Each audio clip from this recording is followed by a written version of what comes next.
Okay, so these are some limitations to the findings I need to clarify. One, these are the only licensed agencies that I found, and they're presumed private because the nature of public agencies means that they're typically just like through the welfare system of the state. So there's not going to be like all the time anyway, a specific separate entity. They might, however, have a partnership with a separate entity, like the state will, but I'm thinking of things that stand alone. They're mostly not-for-profit, and they're private agencies. Some of them say not-for-profit. Some of them don't explicitly say not-for-profit. But anyway, so yeah.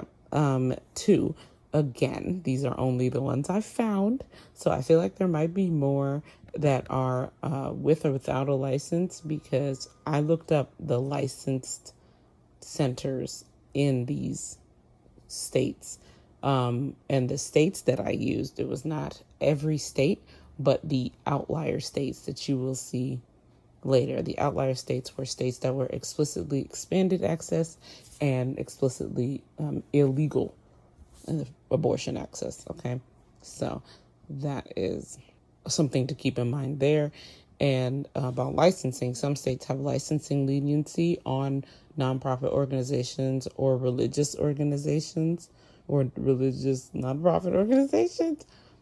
So they might not have been listed. Therefore, this might not be a fully complete list. Third, some of the agencies repeat because it's the same agency, but with multiple locations in these states across the country. So they might have multiple locations in multiple states, as in like amongst 7 states, you might see the same company 21 times because they've got 3 in each state or something like that. Like places like American Adoptions and this one place called Nesco, I think. And another place, Bethany's. I saw that name a lot. Things like that. So I'm not sure if that counts as a whole other agency in the instances where there are multiple branches of the same company in the same states, but I listed it that way. I just numbered it that way just for the sake of this. Make my life easier because I had to go find these things myself. 4, just because I've listed these agencies does not mean they are doing anything unscrupulous or underhanded money-wise. That is not what I'm trying to say. It was just a compilation list to see if I noticed a pattern. It's sheerly about the number, not speaking into the practices of many of these agencies, okay? Number 5, this is not meant to be a witch hunt or anti-adoption list. This is just to see if there's any connection with political representatives using states to further religious work and or private agencies that are using political stances to further their own financial goals. That was the premise of me compiling the list. All right, moving on. Y'all like my little slideshow? I thought this was really cute. Anyway, we can start here. Public adoption costs versus private adoption costs. And for most private places, the fees are covering the prenatal care and the birth expenses, plus legal and attorney and agency fees. They're all bundled up in there together. A lot of public places, they're pretty much someplace that just does the basic licensing fee. I think the home study fees and then your licensing fee.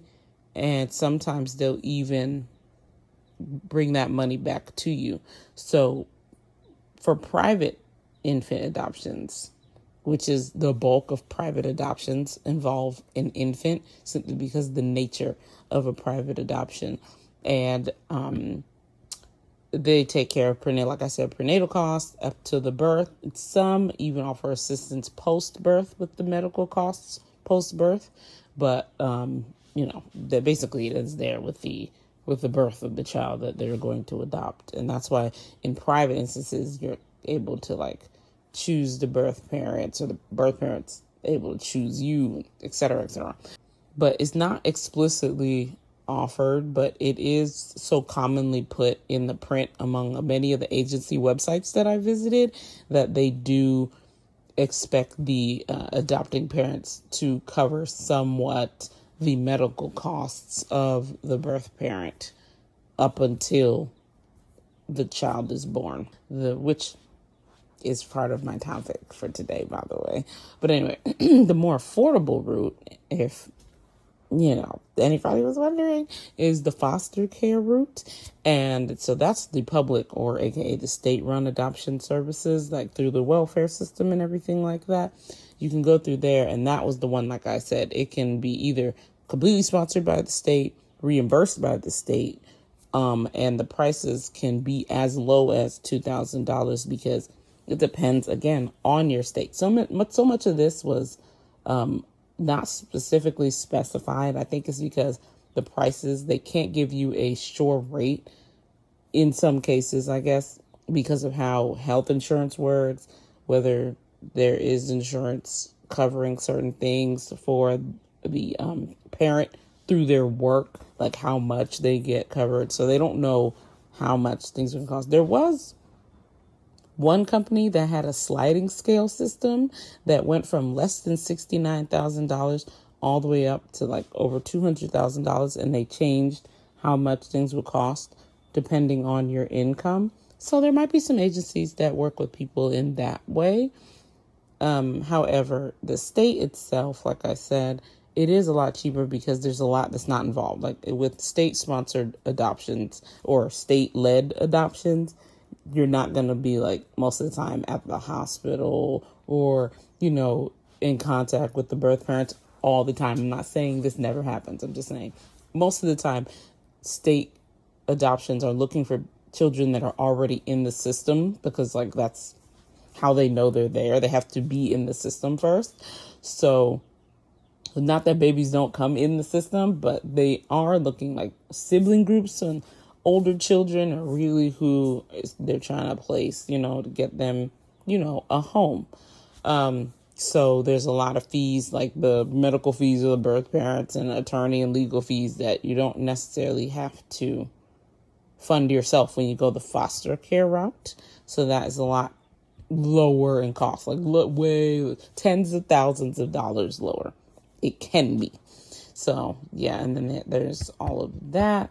There are some court-ordered relationships when it comes to the foster situation, but that's the same thing with private. That's why you do have the legal fees to figure out what it's going to be. Closed adoption, open adoption, and things like that. A lot of the times, the adoptive parent or you guys or the agency, you all have to come to an agreement for private adoptions. Public adoptions, you don't necessarily always get to pick that kind of thing. That is something that the state will, that's something the state takes care of in general. The logistics of what I found. So these are the outlier states that I was mentioning earlier, where you have, there were 24 states in total. I have to double check with the list on the next slide. But there's 24 states that were either illegal or expanded access, okay? Within those 24, I took the most outliers of the outliers, all right? So we have the states with the most, that was over 50, and then there's the states with the least, that was under 20, and then there's a moderate range between 20 and 50. So these are the numbers that you can't see North Dakota and Hawaii, but they both say 8. All right. And then there's Idaho, Oklahoma, 7, and Washington, 7. They're tied at 7. I was only doing the top 5, but because a lot of these were tied with the same amount of licensed private agencies that I could find, I just left it as a tie, and there's a little more than 5 there. And then Vermont that only had 5. As for states with the most, you got Texas with a whopping 265. When I was like, oh my God, this is never gonna end. Like Texas has so many private adoption agencies. It's absolutely insane. Anyway, Kentucky, California, New York, and Illinois.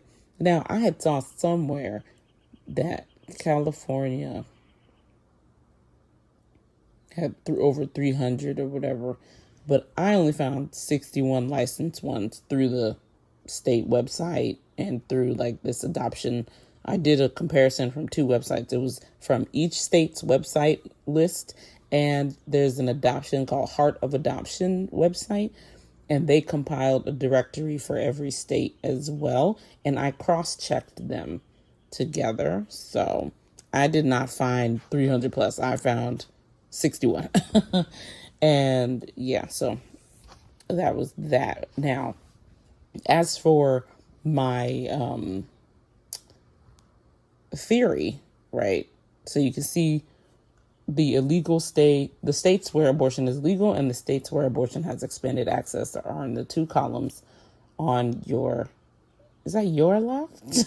I don't know if that's your left or my left, but yeah. So like not this me, but like me looking at the computer right now, my left. If you're trying to say the direction from me, it's that way, all the way over there. So actually that would be what?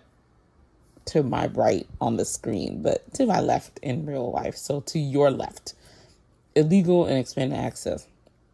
And I color coded the states that have higher number is in red.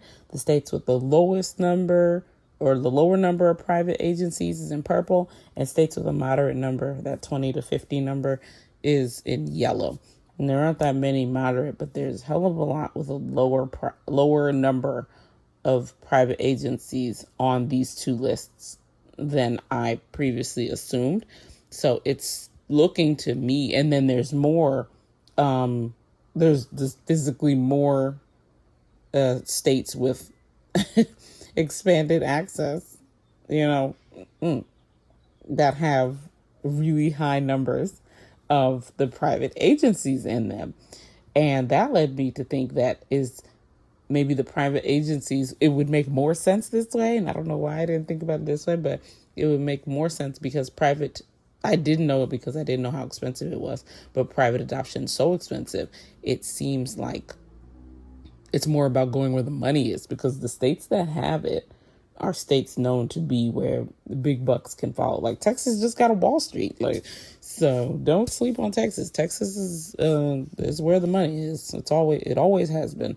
But so unlike my initial theory, there doesn't seem to be much of a connection between abortion access and the number of private adoption agencies, except for the fact that there's more states where abortion is outright illegal that have less than 20 private adoption agencies than states where abortion access is expanded. Okay.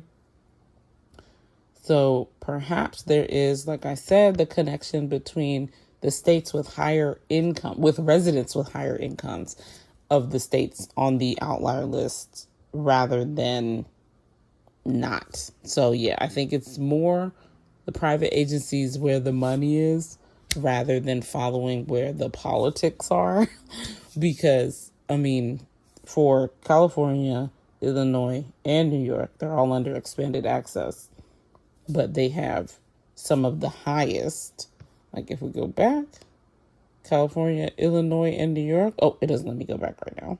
But yeah, if you go back, you'll see like they had a lot. Like California, there was 60 something. Illinois up there. New York also up there. Texas the most, but it is illegal there. But one state isn't enough for me to solidify my theory from earlier. So yeah, I think all of this, unironically though, does lead us back to the other main topic, and where it's economic status, and as it pertains to who is perceived as worthy to getting access to creating a happy home for a child or children. So it inadvertently led us back to where this story is developing. So let's continue.